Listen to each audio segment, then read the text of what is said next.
Spectacular ocean views not far away from the home of the Florida Atlantic Owls, FAU Stadium in Boca Raton, Florida, where they hope this game lives up to the setting. And boy, do we have a fun one ahead. Top 10 team, target on their back, going on their road and right into the snake pit. As we'll see, the number 3 team in the country, the Coastal Carolina Chanticleers, taking on a fellow ACC opponent, the Florida Atlantic Owls. Glad to have you with us.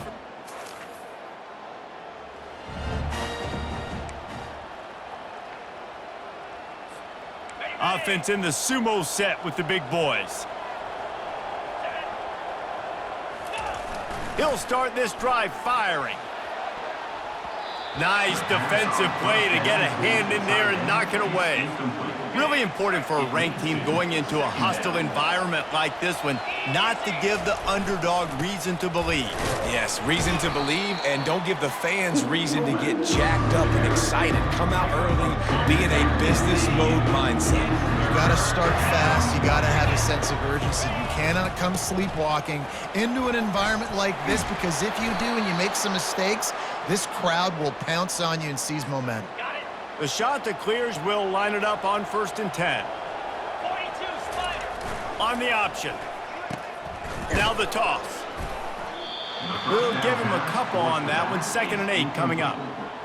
And offenses want to continue to feature the run. They want balance. Even if it's not super successful, you can take it little bit at a time just to keep that defense honest. Pretty good effort on that one to work his way up to the 42. Ball is at the 42-yard line, close to 4-down territory. Here's 3rd and short. The play-action fake. He makes the grab. He steps out of bounds, but he's got a 1st down on the play. And the Chanticleers have this offense rolling. Power football with the run. And a 9-yard gain on 1st down leaves him with 2nd and short. 9. 2nd down. The give to the big fullback. The Chanticleers get enough for the 1st down. Fullbacks are very unselfish. One of the most unselfish positions you can find in football. They block 99% of the time. But when you can give them that rock, get a 1st down, those guys are really big. You know, they're really powerful. They usually fall forward. No nonsense, no jukes, just hit you in the mouth. Snap's going to come from the 23 on 1st and 10. Give to the fullback. And a good, solid pickup there before the defense knocks him down. And the fullbacks, you know, usually are typically in there to block, right? Those are the big, strong guys that usually lead the way for the running back. But occasionally you slip it to them, and you probably don't do it too much and don't make a living off it. But when you get a nice little chunk like this, maybe you find another way to give him the football. He's brought down, but he's got him inside the 10. 1st and goal from the 8. So close to cashing it in for this offense. On the option. He'll pitch it. And he rolls into the house. Touchdown, Coastal Carolina. That trip to the end zone is 25th career touchdown. Man, he's been productive, just has a nose for the end zone. This dude's made big play after big play for his offenses, and that's 25 touchdowns, Palmer, on the ground for the big fella. Pretty impressive, too, when you consider when you get close to that end zone, the defense is expecting run, they're loading the box, and still this guy has been able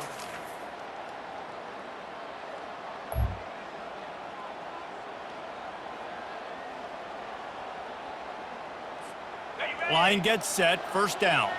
Quarterback changing the plays at the line. And they make the stop, and that will likely bring us to the end of the 1st quarter. 2nd down. That's the end of the period, and Coastal Carolina has the lead. We've played one. Before we move on, let's have a look at the stats. 2nd down here as they go back to work after the break.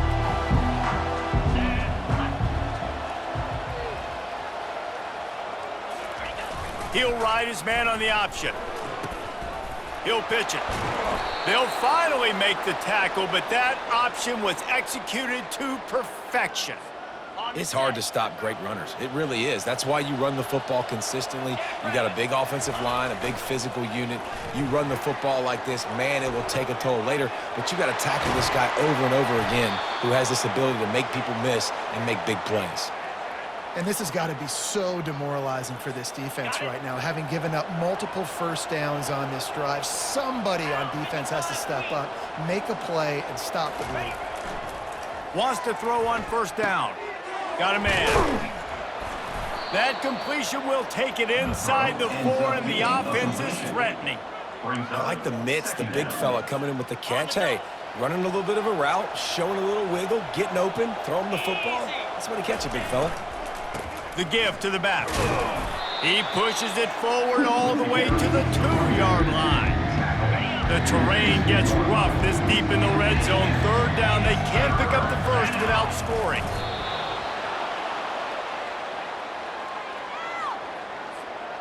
The big fellas coming out in the goal line defense. Let's go. Quarterback sneak trying to get a push. Wedges, pushes, and he's over and in for the touchdown. Man, let's not overcomplicate this. I love it. Put the QB under center. You know it's a QB sneak. Make the defensive line stop me. That hard to the goal line, it's hard to do. And the offense didn't try to get too cute. Really nice work getting the touchdown.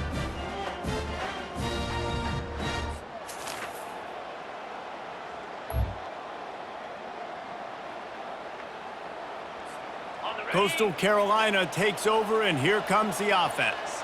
Guys, it's been an entertaining first half, and not a lot of time left to put some more points on the board. No, but you got this possession right here to maybe go into the half tied up. So good first half, but a great way, Jesse, to end this first half. Yeah, you'd love to take that momentum into the second half. And listen, this offense practices 2-minute every single week for this exact situation. They'd love to be able to go generate a few more points before taking it into the locker room.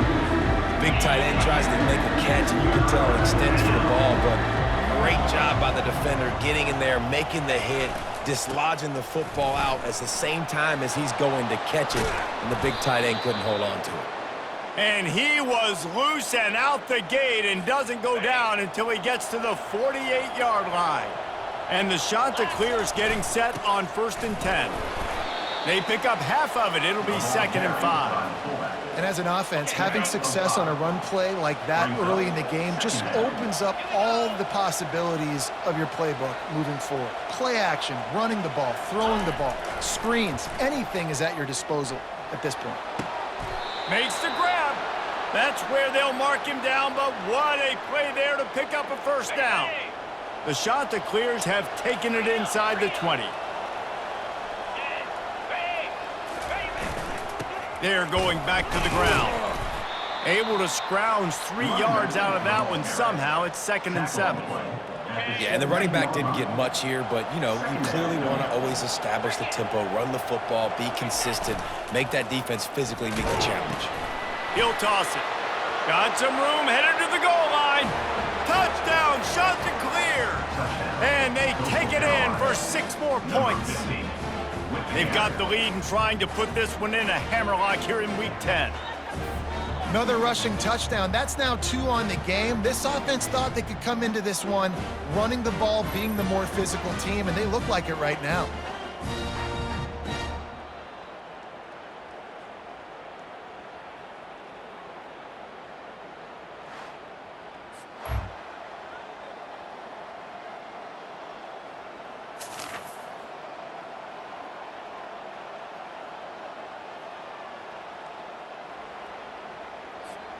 Coastal Carolina has it. The Chanticleer offense headed back to the field.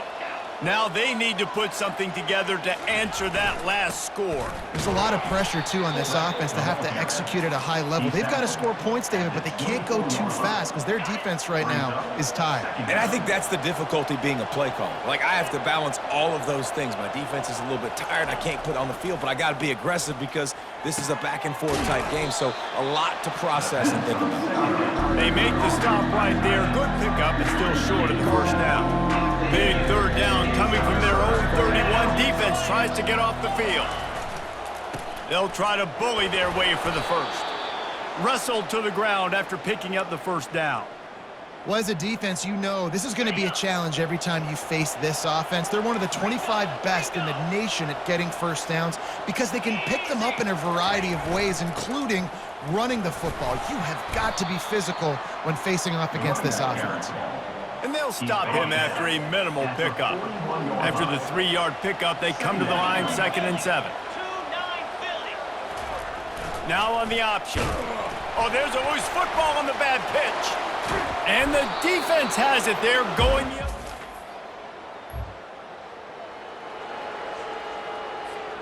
Extra blockers on the field. Offense goes full house. The give to the tailback. Stopped after a pickup of 4. Good run to get it out to the 34. It's a point in the game, I think, as a coaching staff where you really challenge your offensive line to go win the football game, right? We've got to lead late. We're going to run the football, and the defense and everybody in the stadium knows that's what's going to happen. Can we run the ball down their throats and impose our will? That's what this offense right now is trying to do.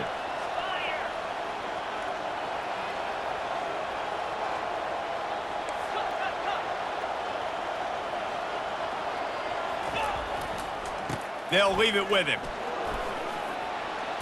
And he finds some solid space, makes a nice game before the defense is able to stop him. At this point of the game, the offense has the lead, and the offensive coordinator knows they want to keep running the football. So he's going back, he's looking at his playlist, and he's saying, which runs work the best for me in this game? What can I lean on right here to make sure we win this one? Tackled, but he has a first down. When the offense can run the football and you can feature a guy like this that will get more yards than is blocked, that you can really depend on, hangs on to the football, like it makes offense super easy, especially down the stretch when you want to eat that clock and you want to possess the football. Just nice to have that kind of guy. This offense all game long has been running really well, and I'm really impressed by how well they've recruited at the running back position. They've got some dynamic players coming into the game at different points, spelling each other, keeping each other fresh, and they're hurting this defense.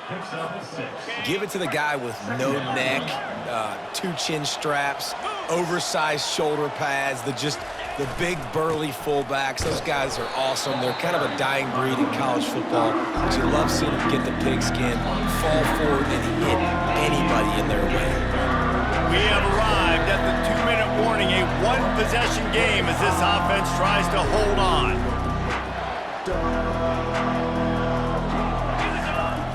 On the option.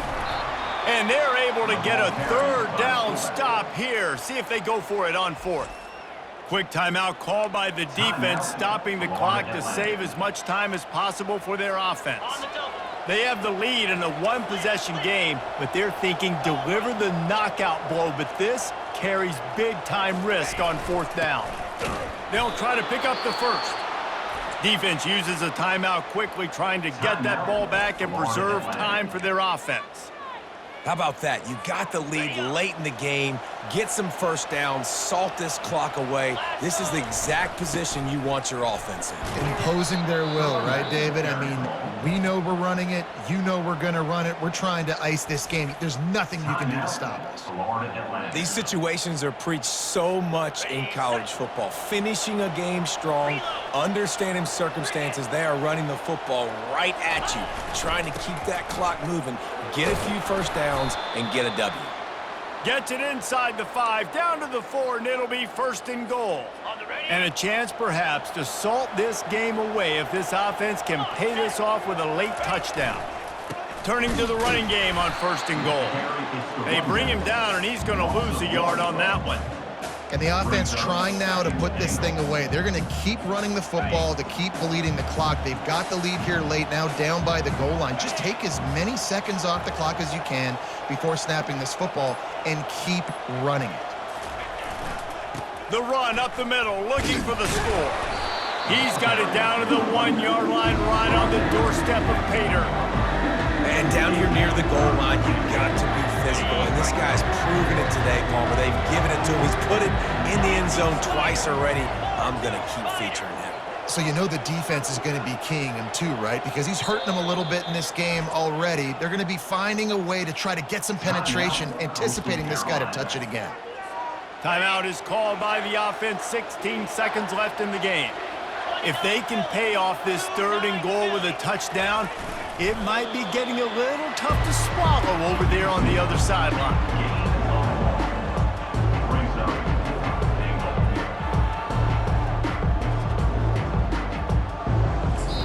They get the timeout, and the clock reads 3 seconds. They already have the lead, but they will go for the knockout punch here in the 4th quarter on 4. And he crosses the goal line for the late touchdown, and that one just might finish this baby off. Number 13. And they say play to the final whistle. This offense took it to heart. Scoring late. We sensed a great deal of confidence, almost a smugness from this coaching staff. And these guys on the field, it's as if they knew they were going to win.